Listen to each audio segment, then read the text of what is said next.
Salam pemirsa CBN ini semua, kembali lagi bertemu dalam pembahasan buku Yesus Nama di Atas Segala Nama. Buku ini diambil dari tulisan Nyonya Ellen G. White untuk kita dapat belajar bersama-sama bagaimana cerita kehidupan Nyonya Ellen G. White yang dapat kita ambil untuk menjadi contoh bagaimana kita bersandar kepada Tuhan. Seperti bagaimana Nyonya Ellen G. White alami, dia selalu bersandar kepada Tuhan sehingga tantangan-tantangan dihadapi, dia bisa lewati karena dia sampaikan semuanya hanya kepada Tuhan sehingga dia tidak mengandalkan dirinya tetapi dia mengandalkan akan Tuhan. Bacaan kita kali ini judulnya Jurumudi Ilahi. Ayat intinya terambil dalam Matius 8 ayat 27. Orang apakah dia ini sehingga angin dan danau pun taat kepadanya? Setiap kapal yang mengarungi lautan kehidupan perlu memiliki jurumudi ilahi di dalamnya. Tetapi ketika badai muncul, ketika angin topan mengancam, banyak orang mendorong jurumudi mereka keluar dari kapal dan berseru-seru mencari pertolongan tangan manusia yang terbatas, atau mencoba mengemudinya sendiri. Kemudian bencana dan kehancuran biasanya menyusul. Lalu jurumudi yang kemudian disalahkan karena membawa mereka ke perairan yang berbahaya. Janganlah mengikat dirimu untuk berharap kepada manusia, melainkan katakan, Tuhan adalah penolongku. Saya akan mencari nasihatnya, saya akan menjadi pelaku kehendaknya. Semua keuntungan yang mungkin engkau miliki tidak dapat menjadi berkat bagimu.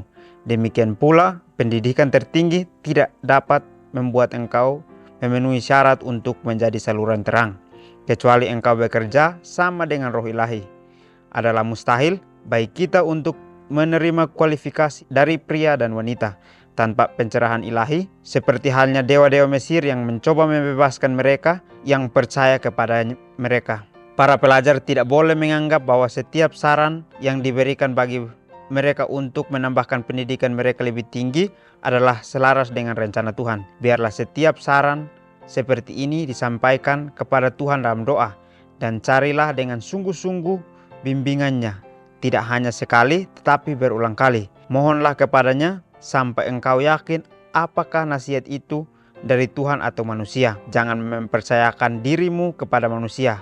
Bertindaklah di bawah panduan ilahi. Baik, pelajaran sangat menarik, terus memberikan kita pencerahan untuk kita lebih dekat kepada Tuhan. Jadi setiap apapun yang kita alami di sini dikatakan bahwa kita harus percaya kepada jurumudi kita. Kalau kita lihat di sini, contohnya banyak orang bertanya, orang apakah dia sehingga angin dan danau pun taat kepadanya? Pada saat Tuhan menghentikan akan angin topan di laut atau badai yang ada di laut, banyak sekali orang yang bertanya, jurumudi yang menghentikan ini adalah orang dari mana? Kalau kita percaya kepada Tuhan, kita pasti tahu akan jurumudi kita masing-masing. Jadi contohnya di sini dikatakan bahwa setiap kapal yang mengarungi lautan kehidupan perlu memiliki jurumudi ilahi di dalamnya. Jadi kita lihat bahwa di dalam kapal memiliki jurumudi masing-masing. Begitupun kehidupan kita pun memiliki jurumudi kita. Jurumudi kita adalah Tuhan yang selalu menuntun akan kehidupan kita. Mau badai pun, mau angin topan yang mengancam kita, kita harus percaya kepada jurumudi kita, karena dialah yang akan menjadi penolong kita. Jangan kita mencari jalan keluar pada saat kita sudah tidak memiliki jalan untuk keinginan diri kita. Tetapi marilah kita mencari Tuhan, karena dialah yang akan membawa kita keluar dari bencana-bencana yang akan kita alami. Tetapi seringkali pada saat kita sudah tidak memiliki jalan keluar, kita sering menggunakan manusia sebagai apa yang akan menjadi keinginan kita. Sehingga kita tidak sadari bahwa manusia itu terbatas, tidak memiliki kuasa yang lebih daripada Tuhan. Jadi marilah kita bersandar kepada Tuhan. Kita percaya bahwa kehidupan kita kalau dituntun oleh Tuhan, maka Dia akan membawa kita kepada satu kemenangan yang besar pada saat kita hidup bersama dengan Dia. Janganlah mengikat dirimu untuk berharap kepada manusia, melainkan katakan, Tuhan adalah penolongku. Jadi kita ingat semua, Tuhan mengajak kita untuk datang setiap hari kepadanya, untuk kita meminta kepadanya, untuk bersandar kepadanya. Itulah yang Tuhan inginkan. Jangan kita meminta kepada manusia, karena apapun yang kita dapatkan dari manusia bukan menjadi kebenaran yang kekal, tetapi hanya kebenaran yang hanya terucap untuk memberikan kita kesenangan sementara. Tetapi kita ingat, Tuhanlah adalah penolong kita yang akan membawa kita keluar dari setiap apapun yang kita alami. Seperti contohnya Nyonya Ellen G. White pada saat dia ingin untuk tinggal di Australia, dia serahkan semua rintangannya kepada Tuhan. Dia percaya hidup dengan Tuhan pasti bisa untuk melewatinya. Begitupun nasihat yang kita miliki, kita harus cari nasihatnya dengan sungguh-sungguh untuk kita bisa menjadi pelaku kebenaran atau pelaku kehendak Tuhan sendiri. Semua keuntungan yang mungkin engkau miliki tidak dapat menjadi berkat bagimu.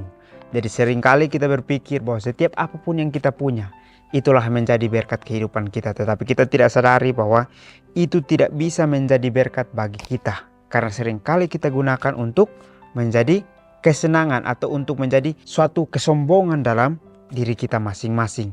Jadi kita diajak oleh Tuhan untuk kita hanya bersandar kepadanya. Sehingga semua yang kita punya bisa menjadi berkat. Dikatakan juga di sini dikatakan bahwa demikian pula pendidikan tertinggi tidak dapat membuat engkau memenuhi syarat untuk menjadi saluran terang ilahi. Jadi orang yang berpendidikan tinggi yang tidak mencari Tuhan, maka dia tidak bisa juga untuk menjadi saluran terang itu. Tetapi orang yang sungguh-sungguh mencari Tuhan, maka dialah yang akan mendapatkan terang itu dan dia juga akan membagikan terang itu ke semua orang. Kecuali engkau bekerja sama dengan roh ilahi. Jadi kita harus bekerja sama dengan roh ilahi, baru kita bisa menjadi terang ilahi itu. Jadi di sini juga diceritakan bahwa seperti halnya dewa-dewa Mesir yang mencoba membebaskan mereka, ya, percaya kepada mereka. Jadi banyak sekali manusia merencanakan sesuatu untuk kita percaya kepada mereka tanpa percaya kepada Tuhan. Tetapi Tuhan terus datang setiap hari kepada kehidupan kita. Dia mengajak kita untuk bisa menjadi saluran berkat itu. Untuk bisa orang lain dapat melihat bahwa dengan ini kita dapat mengetahui akan jurumudi kita masing-masing. Para pelajar tidak boleh menganggap bahwa setiap saran yang diberikan bagi mereka untuk menambahkan pendidikan mereka yang lebih tinggi adalah selaras dengan rencana Tuhan. Jadi apapun yang kita dapatkan di pendidikan kita, jangan kita gunakan itu sebagai saluran yang kita percaya bahwa ini dapatnya dari Tuhan. Tetapi kita ingat, semua yang datang dari Tuhan adalah sesuatu yang kita sandarkan hanya kepada Tuhan. Sesuatu terang ilahi yang kita dapatkan daripada Tuhan. Jadi apapun yang kita dapatkan, kita harus terus berdoa meminta. Jangan hanya sekali, tetapi harus berulang kali kita meminta kepada Tuhan supaya Tuhan memberikan hikmat kepada kita. Bertindaklah di bawah panduan ilahi. Jadi kita harus bertindak di bawah kuasa Tuhan. Tuhan memberikan kita kuasa, maka kita harus juga menyampaikan kuasa itu sesuai dengan apa yang kita dapatkan daripada Tuhan. Engkau telah dipilih oleh Kristus. Engkau telah ditebus oleh darah berharga anak domba. Bermohonlah di hadapan Tuhan untuk khasiat darah itu. Katakan kepadanya, aku adalah milikmu melalui penciptaan. Aku adalah milikmu melalui penebusan.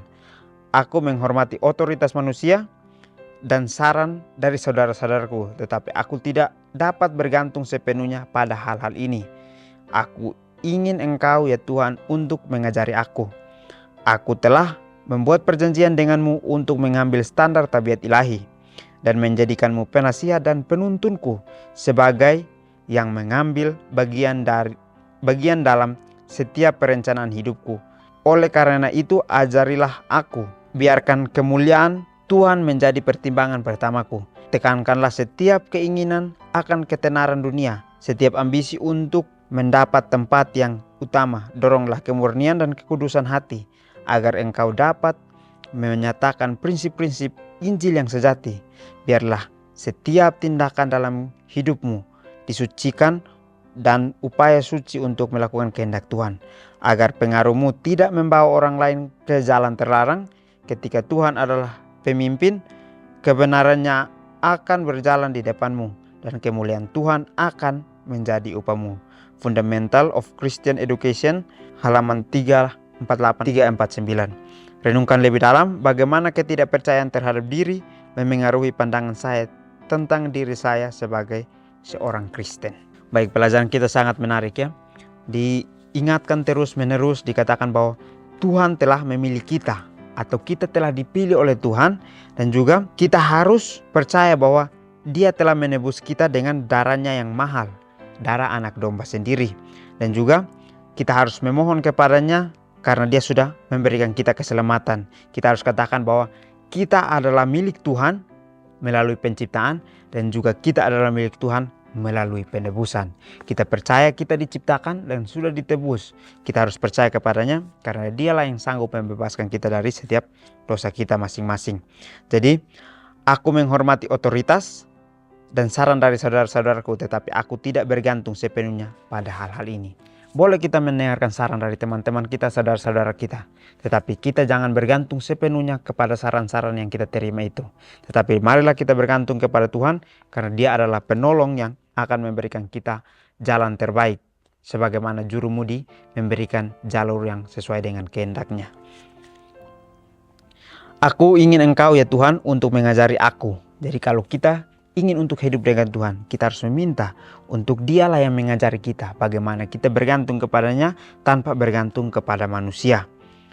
Aku telah membuat perjanjian denganmu untuk mengambil standar tabiat ilahi dan menjadikanmu penasihat dan penuntunku. Sangat menarik ya. Kita diajak untuk kita jadikan Dia sebagai guru kita yang selalu menuntun kita dan mengajari kita untuk selalu kita menjadi orang-orang yang membagikan akan terang ilahi itu, sebagai yang mengambil bagian dalam rencana perencanaan hidupmu. Oleh karena itu ajarilah aku. Jadi kita harus meminta kepada Tuhan. Jangan sekali tetapi berulang kali dikatakan di sini ya. Dikatakan bahwa kita meminta kepada Tuhan untuk kita dapat lebih dekat kepada Tuhan, dan setiap apapun yang menjadi saran dari saudara-saudara kita dapat pertimbangkan apakah ini sesuai dengan kehendak Tuhan atau tidak. Kembali lagi diri kitalah yang menentukan apakah kita hidup dengan Tuhan atau tidak. Tekankanlah setiap keinginan akan ketenaran dunia, setiap ambisi untuk mendapat tempat yang utama. Jadi kita tidak boleh berambisi untuk sesuatu keinginan dan juga ketenaran, tetapi marilah kita kubur semuanya itu untuk hidup dengan Tuhan, karena Tuhanlah yang akan menjadi penerang kehidupan kita. Doronglah kemurnian dan kekudusan hati agar engkau dapat menyatakan prinsip-prinsip Injil yang sejati. Jadi kita harus hidup dengan Tuhan, kita harus menyatakan kebenaran yang sejati sesuai dengan apa yang Tuhan inginkan itu. Jadi biarlah setiap tindakan dalam hidup kita disucikan dengan upaya yang suci dan melakukan kehendak Tuhan, agar pengaruhnya tidak membawa orang lain kepada jalan yang terlarang. Jadi kekudusan hati kita, pada saat kita ingin untuk hidup dengan Tuhan, maka kita harus mencari terus-menerus untuk mendapatkannya, sehingga kita bisa menjadi pelaku firman-Nya dan kita bisa menjadi contoh buat orang-orang, tetapi tidak membawa dia kepada jalan yang terlarang, tetapi kita membawa dia kepada jalan keselamatan. Ketika Tuhan adalah pemimpin, kebenarannya akan berjalan di depanmu dan kemuliaan Tuhan akan menjadi upahmu.